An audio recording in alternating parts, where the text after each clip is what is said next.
Everyone knows that cars are transitioning to electric, and this is the path forward. But what they don't know is that net zero. Everybody's heard about net zero. All these companies, Pepsi, all these big companies, they come out and say, we want to reduce our carbon footprint. And a lot of people have promised to be net zero by 2030. What that means is they're not going to emit carbon in the course of doing their business. Now, this is very important. The average person at their barbecue with their friends says, that's a ridiculous idea. Just like they did when electric vehicles were new. They said, that's a crazy idea. I'm always going to have my Dodge truck, and I'm never going to have anything different. So what you're seeing here is this net zero economy is emerging. Now, how are people going to get there? Well, we figured it out, okay? They cannot reduce their carbon footprint to zero because ultimately, Pepsi can't make a bottle of soda, without emitting some carbon. I mean, it's almost impossible. You just can't do it. So once you reduce your carbon footprint to a certain level, you have to buy the right to emit the rest of the carbon.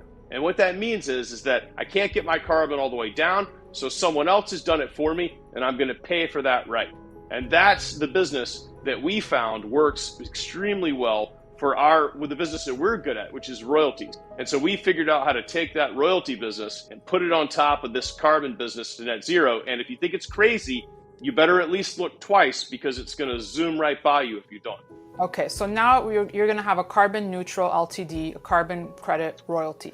First, carbon credits also got crushed during the Ukraine-Russia crisis here. Sure. They didn't escape either, right? Sure, Why? but I haven't seen one major corporation or nation come out and say, because of the Ukraine situation, we're now no longer going to be net zero. In fact, right. I've seen them say this is more important than ever that we be net zero because the energy crisis is showing us that we have to be net zero. So to your point, you have the credits are down. We're using that opportunity to build a powerhouse company. Okay. I want everyone at home to follow along because this can get complicated. But if we have to water it down, right?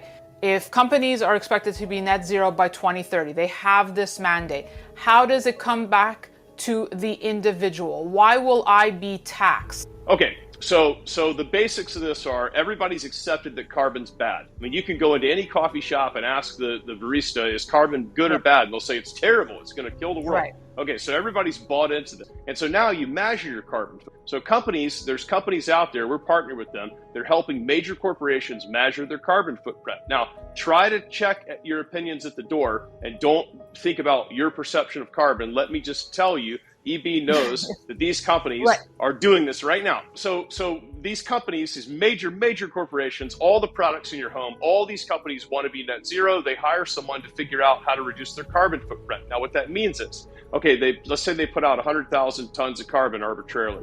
They lower it down to 80 by putting solar panels on. They lower it down to 60 by not using the air conditioner or something. I don't know. They get it all the way down to 20 and they say, we're down to 20, can't do any more. And so this advisory group says, we have a company that's secured 20,000 tons of carbon credits from a beautiful mangrove plantation in Southeast Asia, and these have been certified, and you can buy these. We monitor these. They're very real, and this offsets your balance of your carbon output so that your company is net zero carbon. Now, companies have all promised to do this, and your question is, what about the individual? And I'll tell you what's going to happen is that eventually I think carbon will be used as a tax on the individual. And what this means is once all the companies are net zero, they're very virtuous, they're very clean, everything they do is eco-friendly. They're going to say to the individual, they're going to say, now, E.B. Tucker, you have too many cars, okay? You have all these cars and you have too many square feet of roof over your head and your carbon footprint is huge.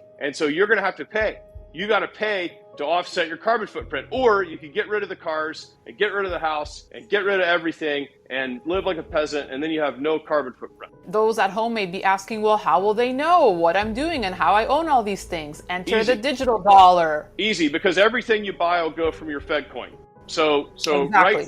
right now, $10,000 is the limit to how much money you can travel around with, and it's been the limit for 35 years or so. And let me tell you, $10,000 is nothing. I mean, if you fly over to Geneva and you spend 2 nights in a nice hotel, a couple dinners, and a day of skiing, you've blown through the whole 10,000. So it's absolutely not an amount of money that amounts to anything. So you're already here. I mean, lunch in any major town in America for 2 is $100. Okay, so So the money has already slowly been digitized as we speak. You cannot move money around without going through the Fed system. And next, the Fed's going to say, okay, but this crypto is revolutionary, and we're going to use the backbone of crypto to implement FedCoin, which is going to be so great because you'll never be able to not pay taxes again. You know, by the way, eBay, someone told me the other day, eBay, if you sell your old iPhone for more than $600, eBay sends you a 1099 as of January 1, and PayPal and Venmo and Zelle send you 1099s, okay? And the person telling me this said, can you believe it? And I said, not only can I believe it, you ain't seen nothing yet. This is going to be every single dollar that moves, they're going to track that, and you're going to pay. And the question is it unstoppable at this point? We see the executive order coming from President Biden. We see the notes. If you read the Fed meeting, it is in there that they are looking at this, and it may be coming sooner than we think. But is it unstoppable? Yes. And when they tell you it's being thought about, it's already been done. Before we continue, help us clicking that YouTube like button and subscribe now to our channel. This shows the algorithm that you valued this information. And it helps us spread that message. Sharing is caring. And now, let's continue. Do you want to know one thing about crypto? I made over 3,000% in profit in a few weeks. Fact is, the traditional financial system, the traditional money system makes you poor, not rich. If you want to earn $500,000, $1 million, you have to wait until you're 50, 60, 70 in the traditional financial system, and you probably will still be broke. And you will be old. This is not a sexy combination, as you can imagine. But the question is, how can you start in crypto and make these profits? Where to invest? Where to start? My name is Gunnar, and I'm from Germany, as you can hear, and things are a little bit different in Germany. More about that later on. Fact is, there are lots of different cryptocurrencies. It's a gigantic universe where beginners and professionals get easily lost. But there is light at the end of the tunnel. There are 7 key steps you need to follow to become successful in this market. You have to know them, and if you fail one of them, it's literally impossible to succeed in this market. Just an example, one of the key points is your exchange, and one of the biggest are, for example, Binance and Coinbase.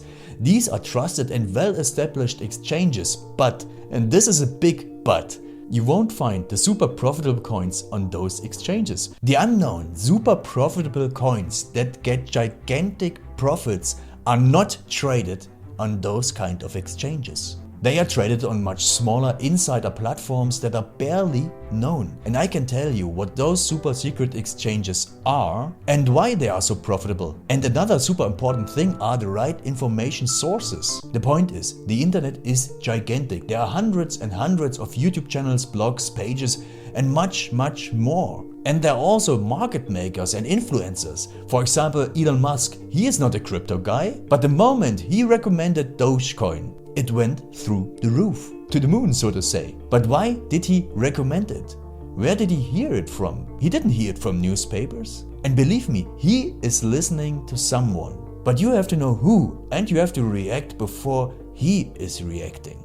This is really, really important. And these are only 2 of the 7 steps you have to follow in order to be successful in crypto. And if you want to know all of these steps in much more detail, and if you want to have a comprehensive checklist, here's what you should do. There is a link below this video. Click on this link and you will get the opportunity to subscribe to my channel. Click on the link and you will see a video where I explain the next steps. So see you soon. Click on the link now. I'll see you there.